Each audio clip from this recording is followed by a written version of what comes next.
Welcome to the Pindown, a Detroit Pistons podcast. I'm your host, Wes Davenport from Motor City Hoops and Detroit Bad Boys. And as always, I am joined by my stellar co-host, PvP's draft expert, Blake Silverman. Blake, you kind of got to do something fun last week, didn't you? Can you kind of break the news on what you got to attend? I did, yeah. And first and foremost, shout out to Sean Corp, managing editor of Detroit Bad Boys, as well as Sure. Brody Hickle, who is the public relations coordinator for the Motor City Cruise. I was able to attend Cruise Media Day last week, so just the coach, general manager, a handful of the players talking, get all their photos taken before the start of the season, and took some time to speak to the media folks there to answer some questions. It was a cool experience. A lot of Pistons adjacent talk there. One thing I can say that I definitely learned is everyone in that building loves Isaiah Stewart. A few of the Cruise players were asked like who in the Pistons organization that they uh, look up to or look to as like a leader, like vocal leader in the building. And Isaiah Stewart was mentioned every single time. I think we all knew that. I just thought it was interesting hearing it from a different perspective. Yeah, absolutely. And I wanted to ask you because I mean, obviously we're a Pistons podcast, but we could talk about the Cruise a little bit. Was curious about the two-way guys. Did they get to speak? Did they have anything interesting to say? Any takeaways from their portions? They did. So all of the two-way players, which is Malcolm Cazalone, Stanley Umade, and Jared Roden spoke. And I mean, those guys have a hectic schedule. Like the schedule of any two-way player in the NBA is crazy.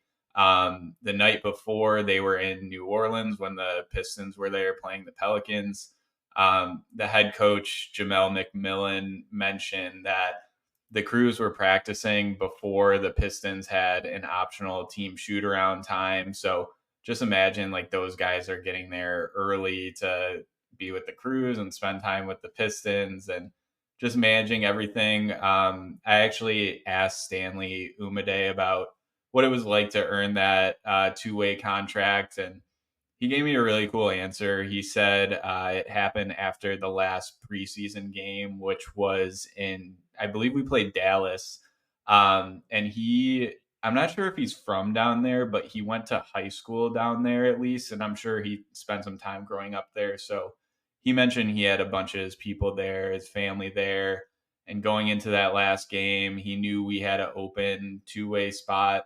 He didn't know if he was going to get it, and then he said, like, after the game, Troy and Monty called him into the office and told him the news. And he said it was a really, like, real moment with them, which I thought was cool. A little, like, behind the scenes look to what that's like. And he seems thrilled to be a part of this organization. And we've got to see that play out on the court a bit for the Pistons as well. Yeah, he had a couple of pretty solid games, especially going off to 2 games ago. Not as great against the Bucks, but still got some solid minutes. So one last thing on the Cruise.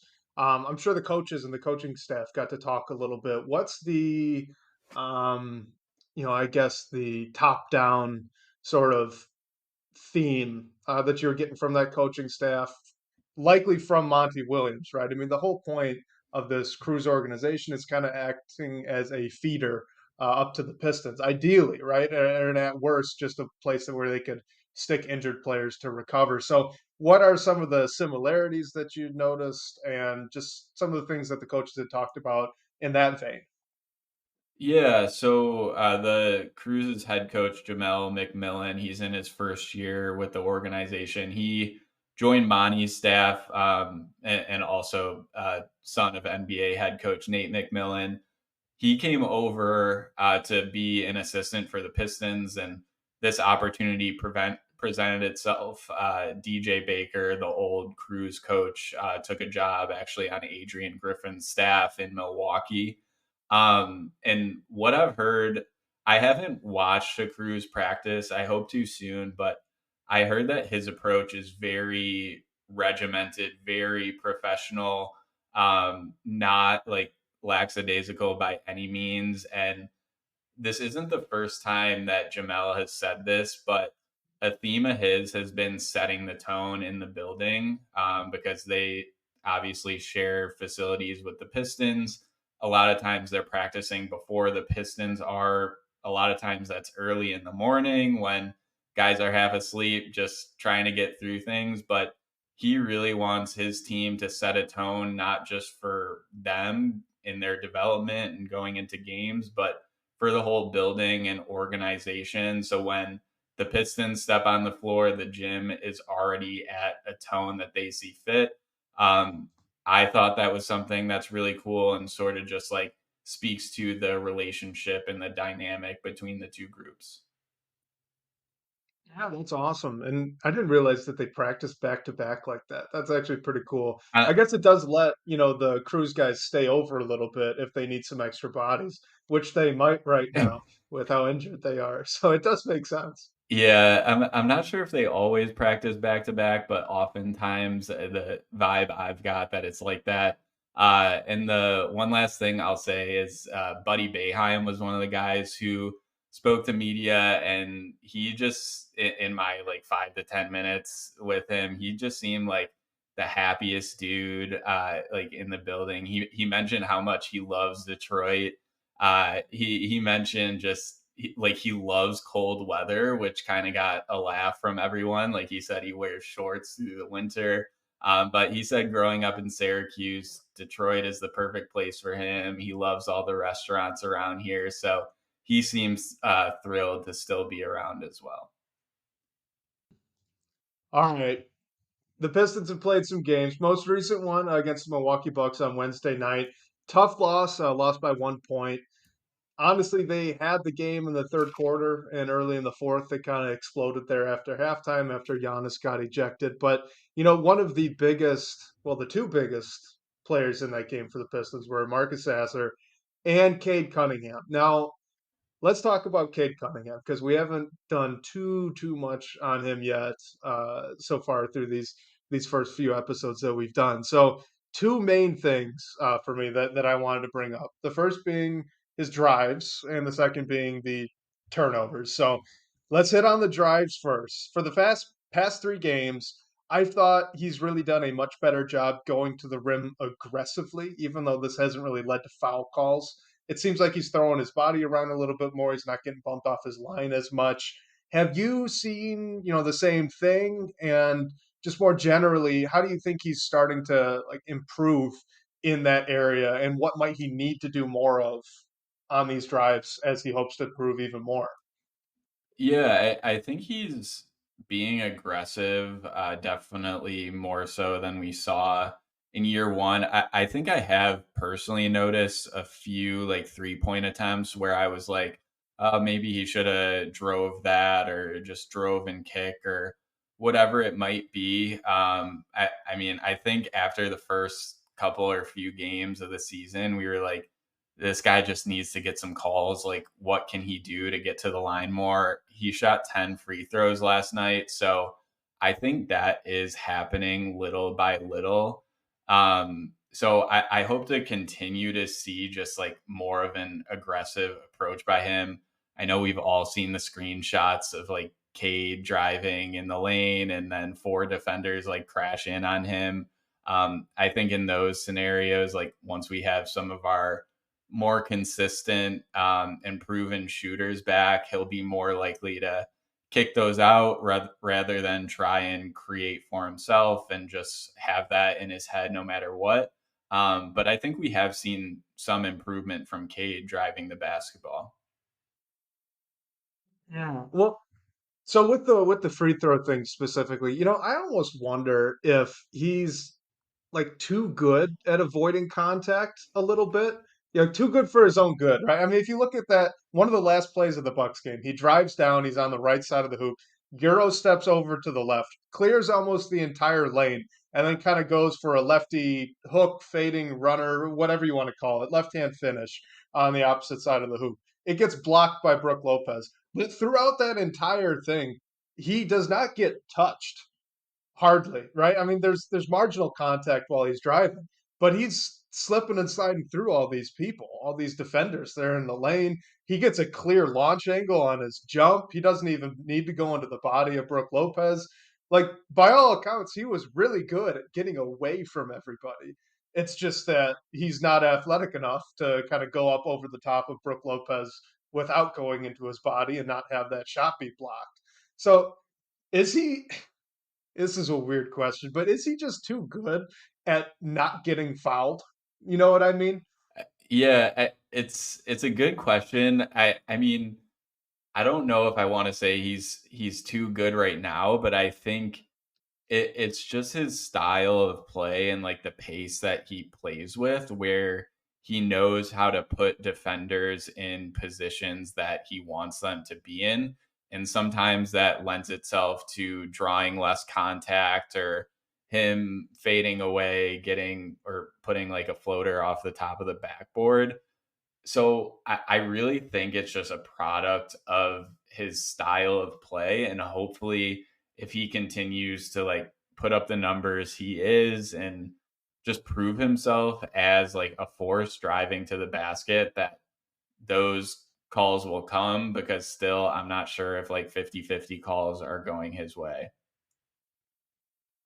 Yeah. Well, and I mean, to be fair, he's not hunting contact, right? I mean, you compare how he played against the Bucks, and yes, he had 10 free throws. But if you look at that and compare it to what Damian Lillard did, and Damian Lillard is just absolutely hunting contact for the entirety of the final, about 6 minutes of that game. At one point, even saw Cade in front of him on the perimeter and just ran directly into him, like purposely to get a foul call and get him closer to the bonus. Is this something that you think he might be able to develop as Cade matures a little bit through this season? Because to my memory, that's not something that Damian Lillard just walked into the league having a feel for. He's always been pretty good at finishing around the rim and moving on, getting contact and all this, but he wasn't a free throw merchant, right? Kind of like he is now. So do you think that's something that can develop with him as we move forward? I think so. I mean, thinking back on using Dame as an example, like I mean, I don't think he did all he did to draw fouls like immediately when he came out the league, and this is like basically year two for Cade. And like we saw last night, like the Pistons were playing drop. Jalen Duren was back there, and Dame just pretty much ran towards him, and Duren didn't have anything to do other than like put his hands up and foul him really to stop him from getting a bucket. So I think as the Pistons are working towards like figuring out those defensive coverages and seeing that, I think Cade can maybe take it upon himself to hopefully figure it out more, and hopefully leading to himself getting to the line a bit more. I don't remember if the Pistons shot many free throws in the fourth quarter. I mean, I can safely say without looking it up that the Bucks like shot a ton more free throws than them in the fourth quarter. So hopefully that's something that he just has in the back of his mind as we get into clutch time. Agreed. All right. So let's get to the turnovers, which a lot of people want to talk about. But before we do, I've got some context that I wanted to throw at you before we really dive into it. His rookie year and the 10 or 12 games, whatever it was that he played last season, he averaged about just over three turnovers a night. That's obviously not good, but it's not the world-ending horrible level that we've seen so far this year. So far this season, he's averaged over five turnovers a night. So my question, Blake, what have you made of these turnover struggles so far? And is this something that he can fix, or is this really just kind of what he is right now, and potentially all season? So I think, and last night I don't know if he had a single turnover in the first half. Like he ended the game with 5 turnovers. So still up around like about where he has been this whole season. And I think Cade, like when you look around the league, he's towards the top in usage, and those high usage guys are always going to have more turnovers than someone else that's doesn't have the ball in their hands too much. So I think it might be something that we continue to see with Cade. I have noticed some like poor decision making and almost like sloppy turnovers at times. So like that's what I'm really looking for Cade to cut down. Like personally, I'm thinking that he's always going to turn the ball over at least like a few times a night. But with him, I really am just hoping that we can limit those like lackadaisical errant passes that go into multiple arms of the defense, and there's really like no chance of getting them through, or like just careless things, or when we notice he's getting gas, like finding a way to limit turnovers in those situations. What do you think? Well, so we talked about the lazy turnovers last week a little bit too, right? I mean, he'll make these. I don't want to call them boneheaded, but kind of what did you see there? How did you miss that rotation sort of passes? But the thing is, he did that as a rookie too. So to me, I'm trying really hard to weigh out which of these two things is kind of the root cause here, right? As a rookie, he had a lot of those turnovers, but he still only averaged about 3 turnovers a night. And three is a lot more reasonable of a number than he's at right now with 5. So is that a product of increased usage, or is this a product of just rust that we've seen, that he honestly he's undoubtedly working through a little bit of rust, even from game 1 and 2 to like where he was against the Bucks. I think he looks noticeably different. So he's clearly still shaking off some things, still growing back into maybe even where he was, maybe where he's going to end up being. However you want to put it, he seems a little bit rusty. So what I'm trying to figure out is how many of the extra 2 turnovers a night can we account to that, if that makes sense. Because if it's really just an increase of usage, then maybe we got to dial things back for him, and maybe we should anyway, because maybe he's showing that he's not ready to be, the next Luka Doncic right now, which is fair. No one really is Luka Doncic, but yeah, I'm just not sure which it is right now. And to be fair, it's only 9 games, right? We're probably not going to know for sure until game 20, 25, something closer to that. But I don't know. Do you think this is just rust, or am I kind of giving too many excuses?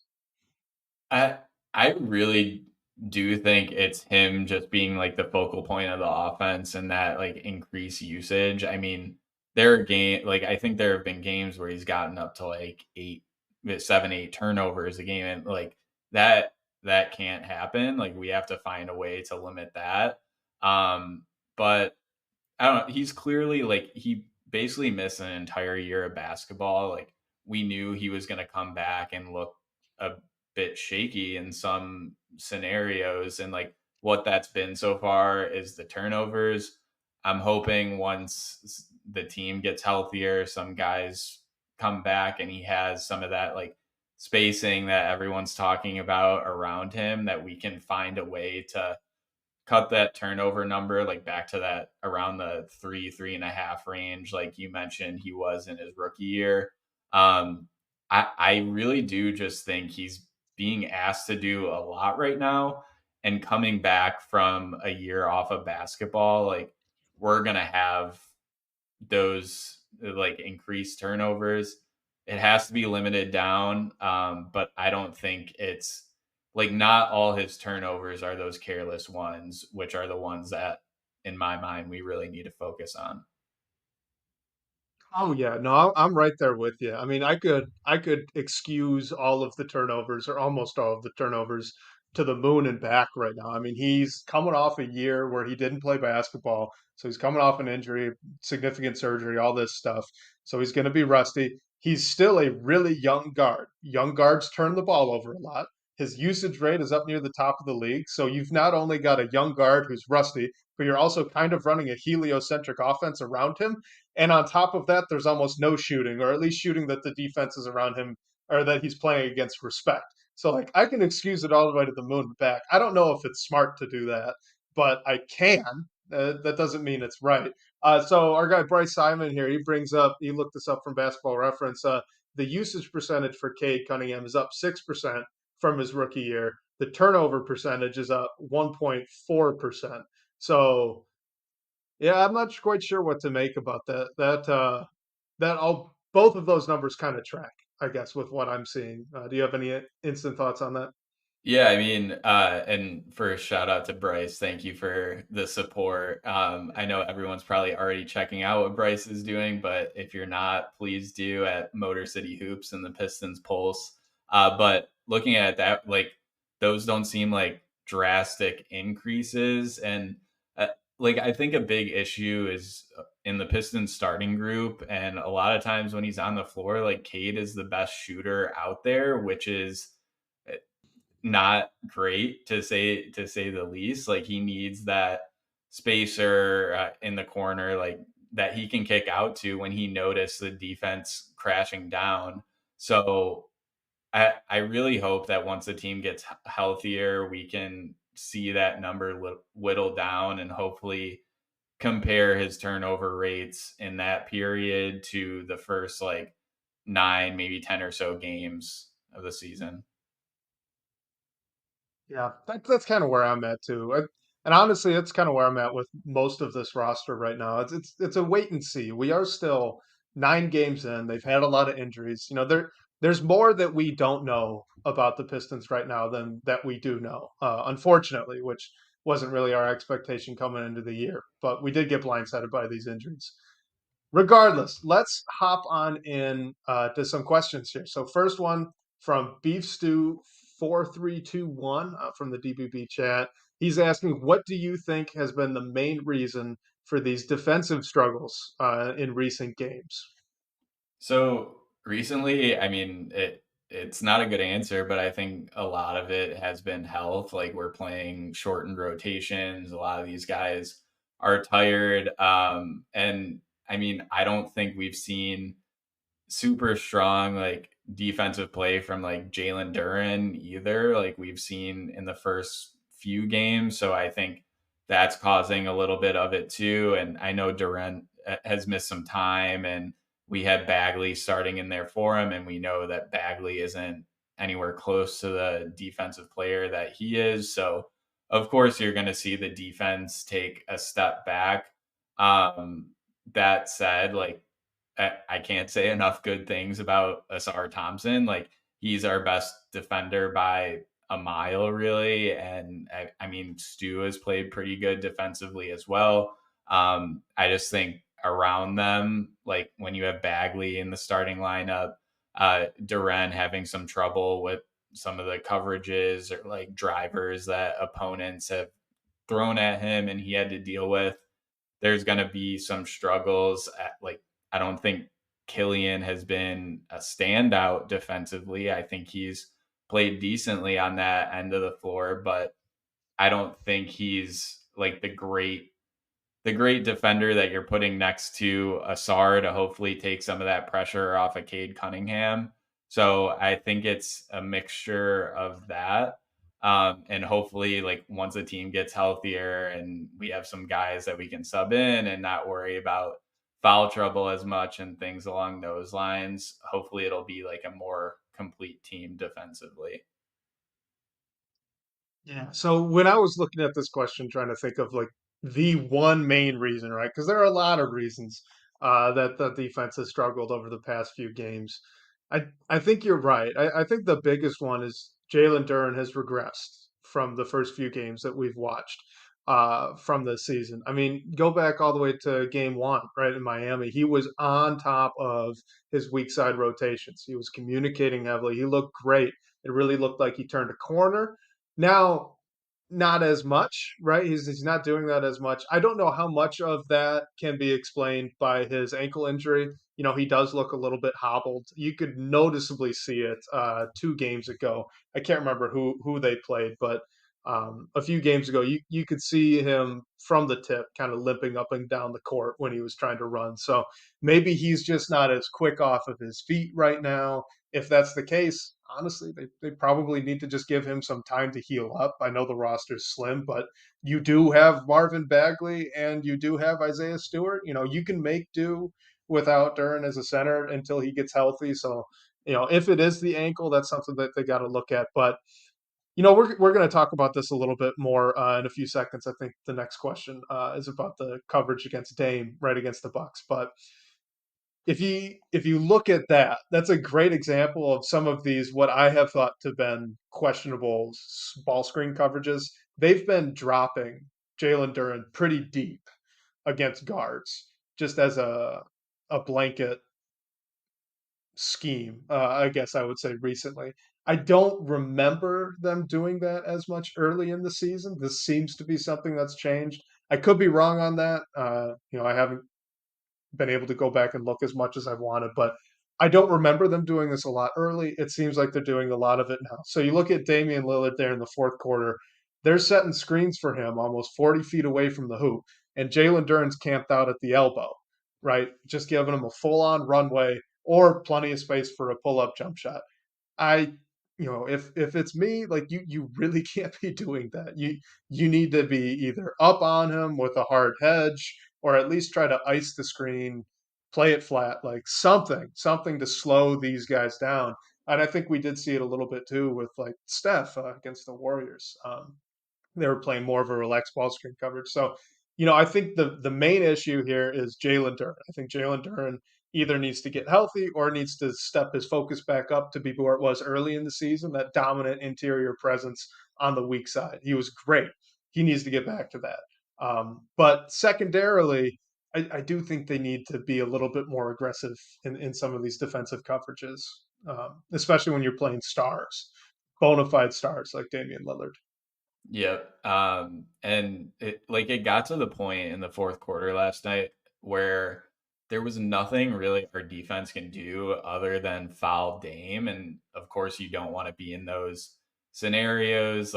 You have to check Dame from like places on the court. You don't have to check many other guards in the NBA, and that will affect the rest of your defense. Like Duren has to play up a little bit.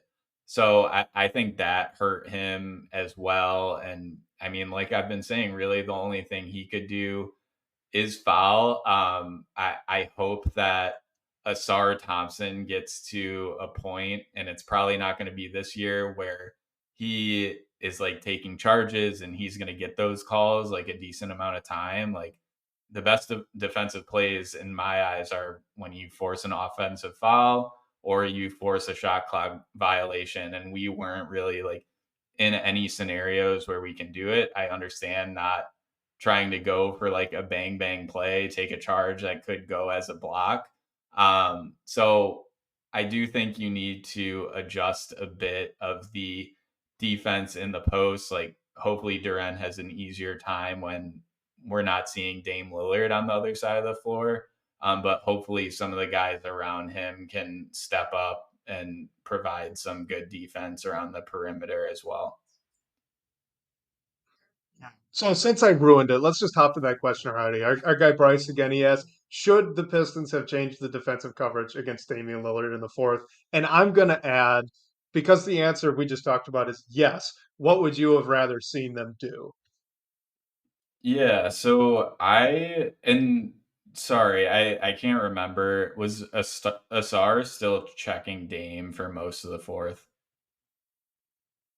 It seemed to rotate. They were also letting them switch ball and off ball screens a little bit. So Dave was, for the most part, at least to my memory, he was picking his on ball matchup, and then they were setting him a really high ball screen, and you're playing a deep drop coverage, giving him a lot of runway to do whatever he wants with.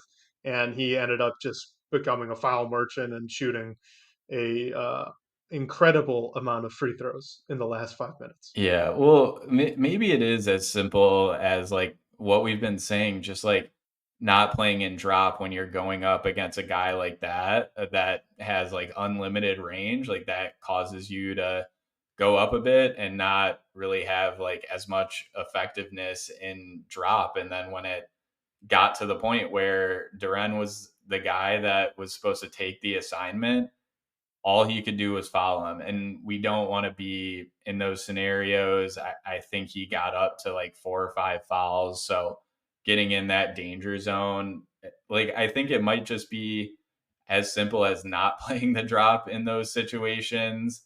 That's probably not a very like X's and O's savvy answer, but I think that's at least like a quick thing that could be done. Yeah, I agree. I mean, if you're gonna play a drop on Dame, you can't be that deep. So if you imagine, Jalen Duren switching out onto Damian Lillard in a one-on-one type situation, he's obviously at a disadvantage, right? Damian Lillard is a lot quicker, he's a lot more shifty with his dribble, and he can get moving in ways that a guy as big as Jalen Duren can't. So it's obviously a pretty big disadvantage for Duren. Now, when you have multiple feet of space to let Damian Lillard set up Jalen Duren however he wants, right? When you've got that ball screen so high up and you have Duren so far down onto the elbow, not only is he at a disadvantage, it's almost impossible as a big to do anything with that. That's why he fouled so much because you're watching Damian Lillard, one of the best point guards in the NBA, come towards you, right? He could pull up for three. He could pull up from the mid range. He could get me off balance and step back and hit a jump shot. He could go all the way to the hoop. He could try to, get me to foul him. He can do anything that he wants. And it's basically a minor fast break, right? So you're at an incredible disadvantage. And add on top of this that we know he's dealing with an ankle injury, so he's not as quick as he wants to be. It really did not make any sense to me what they were doing. So yes, I think they needed to change it. What I personally would have liked to see, a lot of those screens, to my memory, were high ball screens, but not at the top of the key. These are mostly set pretty high up over on the wing. I would have liked to see them ice these. Most of the screens seem to be going to the middle of the court. So if you could ice it and push him to the sideline and have Jalen Duren just kind of sitting at the 3 point line, right? So it's effectively still a drop, but I guess the task of Jalen Duren in that sort of situation is just to stunt at Damian Lillard long enough for the on ball defender to get back around in front. And now you're back to like the screen never happened, right? So if everything works out, that's ideally how it would go. So I would have liked to see it played out that way. I think you would have stopped a lot of drives to the hoop if they had gone that route. Bryce brings up something interesting here, maybe having Stu and Duran switch so that Isaiah Stewart's the ball screen coverage guy. And Stewart's really long and he's pretty quick, right? So an advantage here, maybe you could actually have him hard hedging out on these ball screens. So as the guard, you're forcing Damian Lillard to go over the top, and then you got the big man sliding out, pushing him almost all the way back out to half court as you recover back underneath. That could have worked. That would have been great. Anything would have been better than what they did is kind of the point here. And that's unfortunate for me because they let it go for 5 minutes play. They let that happen for 5 minutes. Why didn't they change it? Yeah. I mean, it's like that was just such, even though you're not healthy, it's still your ninth game of the year. Like, that was just such a tough loss for me. And I mean, the defensive end, like, yeah, we could have made changes like we were talking about, but also offensively, like we didn't have an answer for the Buck zone that they were running. When we did get good looks and guys were making the right passes, the shots just weren't falling. I don't remember how many minutes we went without an actual field goal. So hopefully we can get to the point where we're able to hold those leads. We can find a way to make something work on the offensive end, because it was clear last night that adjustments need to be made on both sides of the floor. So with the zone offense thing, I want to real quick get your thoughts on this because I don't understand the insistence of ball screens on an even front zone.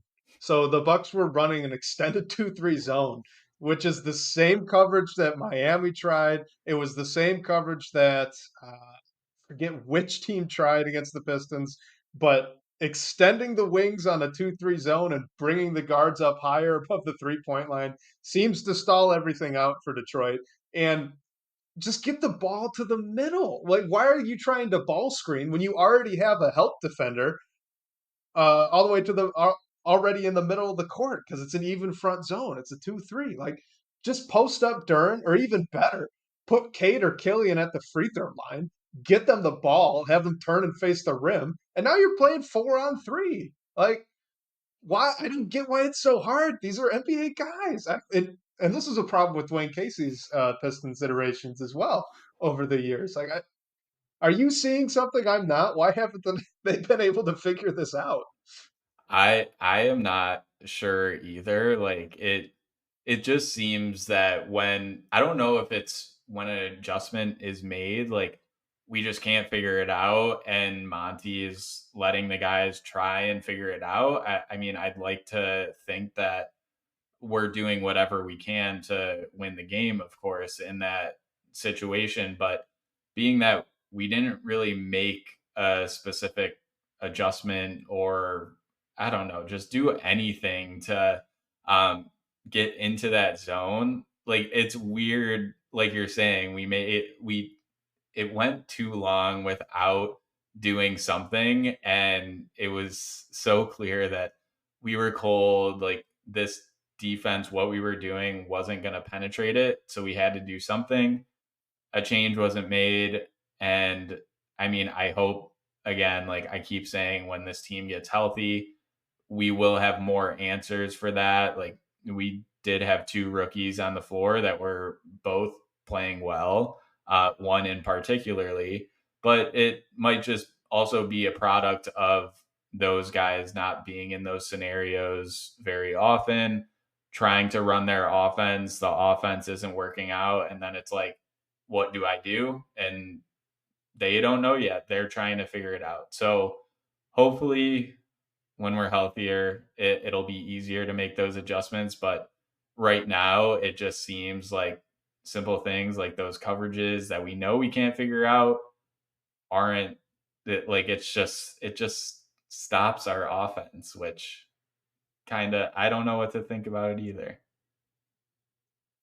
So you brought up something that I had honestly forgotten about from my own experience when I was playing, but you're right. Now, what I'm about to say won't explain the entire 5 minutes of it all, but it might at least explain the first two, three, four possessions, right? When you're playing basketball, most times it's on the players on the court to identify the zone, specifically the guards, because the guards are the guys bringing the ball up. You've got, it's not quite a top down view, but you can see everything out in front of you. So maybe this is an issue with the guards that were out on the court. I think at the time it was Cade and Sasser, just not picking up quick enough that this is a 2-3 zone extended being played against us. We need to shift the offense.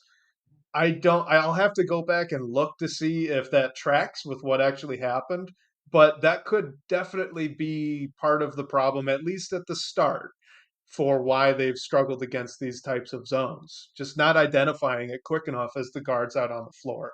And before anyone says, hey, like, well, the coach should tell them, this is a really young team. You need the young guys to pick up on this faster. They're not going to learn it if every time a zone pops up, Monty Williams is out there yelling 2-3, 2-3. Like, they need to learn this. They need to pick it up if they haven't already. So I you bring up a really good point there with being able to identify it. Yeah, and I mean, like you said, I think that's a big thing when those coverages are first happening, those first handful of impressions, or excuse me, possessions.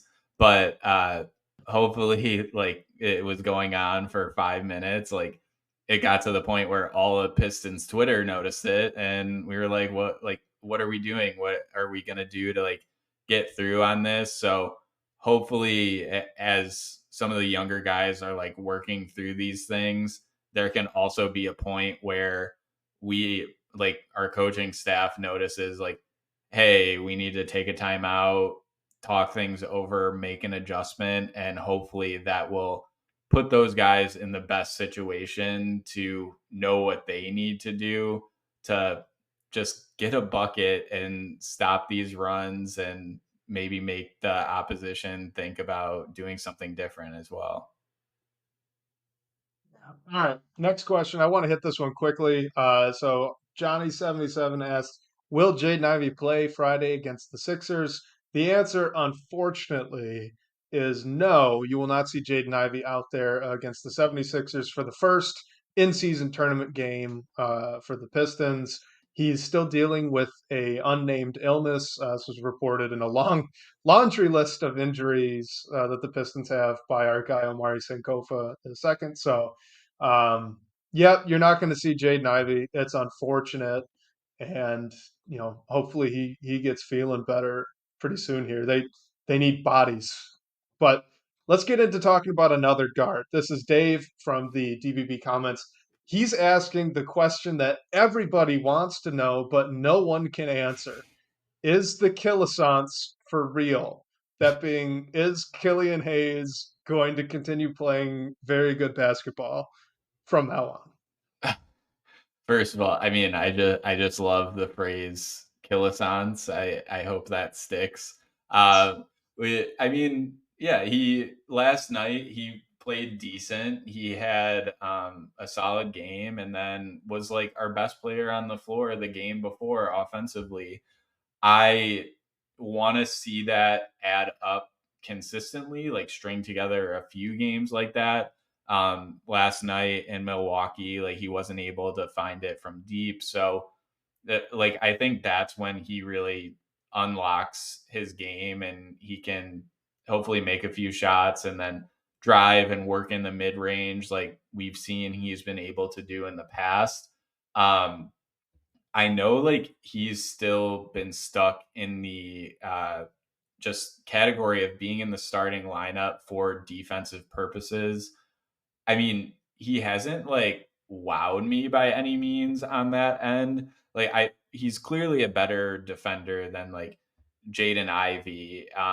But like there comes a point, and this has been a big talking point where does what he brings defensively outweigh like what he does offensively and some of like the lulls he can find himself in where he just like can't find a bucket on some nights. So for the Killisons to stick, like I would really just want him to see him string together a few strong like scoring performances. So hopefully like as a whole we can all agree that he's bringing something positive on the offensive end of the floor and not just in there for defensive purposes. So it's just like a consistency thing with Killian for me.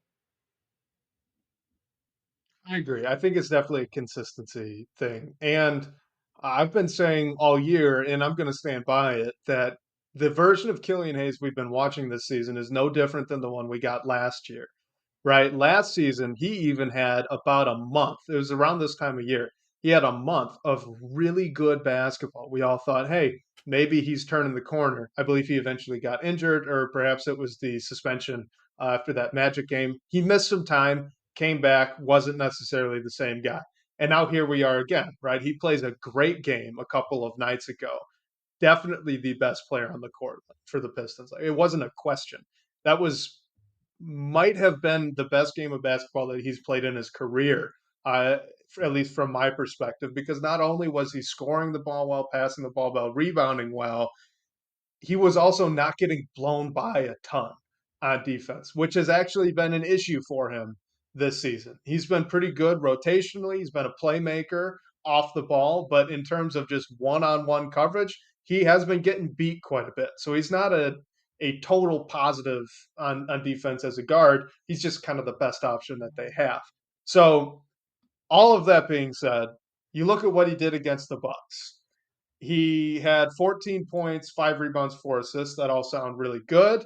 He was 6 of 15 from the floor, 0 of 3 from three, and 2 of 2 from the free throw line. So I did think that he played pretty solid on the defensive end. But all of these same offensive issues that we've known to be a problem with Killian Hayes, outside of the occasional, explosion, right, that he can have and he's shown that he can do, all of those same problems, they're still here. He's still not really getting to the rim. he had probably his best half court drive against the Bucks. He ended up taking a guy off the dribble down to the right, finished with a really nice inside hand finish. Now, obviously, he's a lefty, so that's kind of what he wanted to do anyway. But it looked good. He got all the way to the rim. It was solid. Might have been his best drive of the season, in my opinion. My point is, I really need to see something out of Killian Hayes that is different for me to say that the Killisance is even happening. Uh, like I won't even go as far to say that it's real. Like I want to know that it's actually happening first. And what it is exactly what you said. It's consistency. If Killian Hayes, it doesn't have to be the Golden State game every night, but it has to be shooting over 42% from the floor every night for over a month. And, none of the defensive side goes away. None of the rebounds drop down. None of the assists drop down. It's, continuing to not turn the ball over like he's been doing. It's basically just putting all of these things that he's flashed that he can do before individually and kind of putting it together in a game and then stacking a bunch of those games. And that's what I need to see before I'm talking about Killian Hayes as a Killisance. He's back, he's improved, he's really turned a corner. Like it's tough for me because I really liked him in that draft and I still really like him and I really want him to figure it out. He hasn't yet. He has nights like the one against Golden State where you think maybe he's turned that corner and then he follows it up with what he did against the Bucks, which was shooting 30% from the floor again. 33, sorry. We got to be specific. Not good. Point is not good. So, I don't know what to make of him so far this season. I just like you said, consistency. Turn the corner and stay there. Just stay there. That's what I want out of Yeah, and I mean, if we not to like relate him to Marcus Sasser, but like what Sasser was doing offensively last night, like you would want to see something like that from Killian every now and then to the point where like you can't take him off the floor. Like we haven't seen many, if any, of those performances. And I mean, Sasser, even with his size, is a good defender. Like, will he have trouble guarding some NBA players? Yes, but he still is like active on that side of the floor. He's gonna make some great defensive plays every now and then. And like we've seen in these 9 games, he can pop off at any point. And when you have like Killian Hayes on the floor in the fourth quarter, like it's almost like I wonder if you're taking an opportunity like that away, which hopefully hopefully he can be that player at some point. I just don't think he has been so far.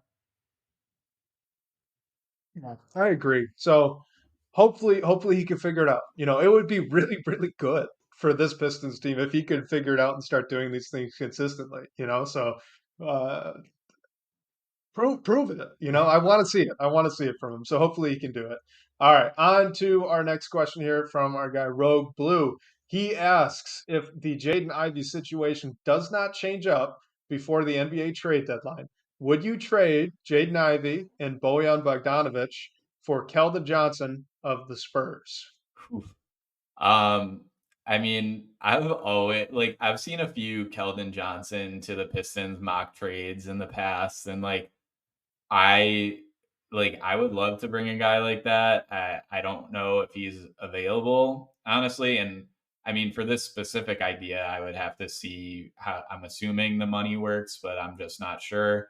But I think a move like this is very risky for the Pistons. And it's not because of like getting a guy like Keldon Johnson. Like right now, I think Ivy is your trade chip that you may be willing to give up if you really don't think that he fits with what this team is trying to do long term. Um, Bojan, like, yes, he would contribute to any contending team. Like, anyone would love to get him at the deadline. I don't know how much value specifically he has, but a young player like Ivy that has a super high ceiling, like that will bring you back something really good, most likely. Like, I think that's the one piece the Pistons have to potentially make a splash in the trade market. Would it be giving up on Jaden Ivey too soon? Probably. Yeah, but if we really think that there's some other player out there that will tie this whole team together and like unlock the potential, I think Ivy is your one trade chip that can give you something valuable that it seems that this organization might be willing to part with. I might be wrong on that, but it just seems like that's the way that's the way it's going. Yeah, I think I agree with you. I mean, of the players that would be great to add to this, team in this rotation, like Keldon Johnson's probably near the top of the list. I'm not sure that he's available at all. I'm pretty certain that he's kind of taken a mentor role or an enforcer type role next to Wemby, and I mean, if you just drafted Wembanyama, would you want to get rid of his mentor type, arm around the shoulder guy? Like, I probably wouldn't. So I'm not sure he's even available. But in terms of the talent getting back, Keldon Johnson is probably just about the sweet spot that you could probably get back for a Jaden Ivey, just because Keldon Johnson is younger, but he is more proven. There's still room to grow, fits a role, all that kind of stuff. But with Jaden Ivey specifically, Bryce said this on the Pistons Pulse, and I really agree with it. It's kind of a question that you and I could never know. This comes down to what Monty Williams thinks about Jaden Ivey. If this really is a situation where, hey, tough love, you're going to prove it to me, you're going to improve on defense. And not only do I believe that you will, but once you do, you're a foundational piece here. We need you, all that kind of thing.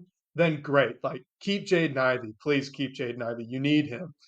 If it's a situation like at all similar to DeAndre Ayton, where for whatever reason Monty just does not think this is going to work, then this is kind of an asset problem, right? It's not a problem of, well, would we be giving up on Jaden Ivey too soon?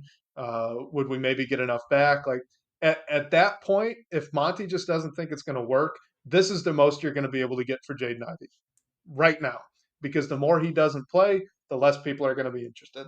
So if it's the second one, then shoot, maybe you don't even wait to the deadline. Maybe you're looking for it now, right? Maybe you're trying to find a home now for Jaden Ivey.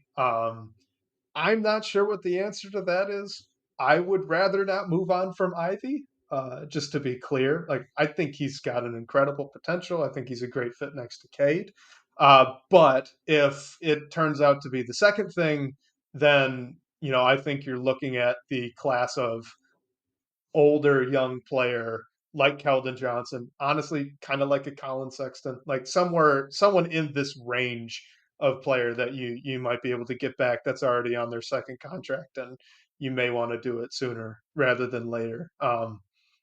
Hopefully, that's not where this is going, but Yeah, and yeah, we like you said, and like Bryce said, we don't know if what the situation really is with Ivy. We don't know if he's available. I just think if he is on the market and we're seriously considering trading him, you need to get as much back as you possibly can, because I think that is the one thing that you can possibly put out there on the market that's going to get you back something real that can help this team. If I was Troy Weaver, I would be very afraid to trade Ivy, just because like it might be that last, or not last move, but the one like big thing that you can do and you can offer out there to get a player or players with extremely high value back. yeah, I agree. And like we both said, like Jaden Ivey could really work out, right? He could still end up being a really, really good player. If I have my way, he's going to do that in Detroit. So hopefully, all of this is just speculation and Monty Williams is giving him the tough love approach, and it's all going to work out here in the end. So we've got to just about wrap it up. I want to get one quick hitter in for you because we got asked this question, and I knew it was right up your alley. Uh, Buzzard beater from the DBB chat. He wants to know, Blake, is Asar Thompson a future 20 points per game guy? This is a tough one. I am gonna say it's possible. I don't know how quickly it's possible. He was like, I don't want to use overtime elite as like a comparison to what he can do in the NBA because we know the discussions about the competition level and everything, but he was like the MVP in that league, like both years he played, and like beside his brother as well. So, and that comes with some scoring power. He has a lot to figure out if he's ever going to get to that point. I think he could be a 20 point per game guy, and if he's going to be like our true second or even third option, like maybe he can get somewhere in that 12 to 15 range like fairly soon, and you never know how his offense can unlock. The shot has to improve for this to ever be possible.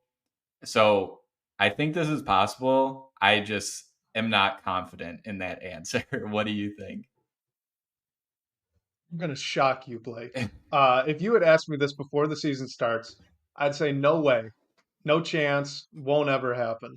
That's just not the type of player he is. Now, if he keeps doing as a scorer what he's been doing, almost exclusively off transition and off cuts, if he keeps doing this, he's averaging almost 12 a night, and we see this extend, past a quarter of the way into the season, I don't even think he necessarily needs to be a good shooter for him to get to 20 points a night.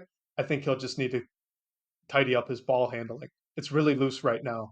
But if you can imagine a guy with his athleticism, if he can tighten up his handle, he can get to the rim at will in transition. He can get to the rim off any cut. Now you add some ball screens or some dribble handoffs or just straight ISOs.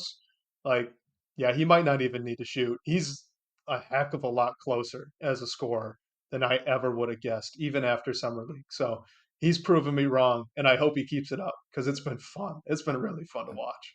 That's a good point. And I mean that like reverse dunk he had just like standing there was just like it's just No crazy. load Like up. yeah, it's crazy what this guy can do. I mean the shot has to improve, but like you said, he can score in different ways. Like I think there are going to be nights like what we saw last night where it's tough for him to score, but I don't know. The sky's the limit with this kid right now. And like, if he can bring that much scoring power alongside everything else he does, like, I mean, the Pistons got one of the best prizes of this draft class, maybe two. Yeah, absolutely.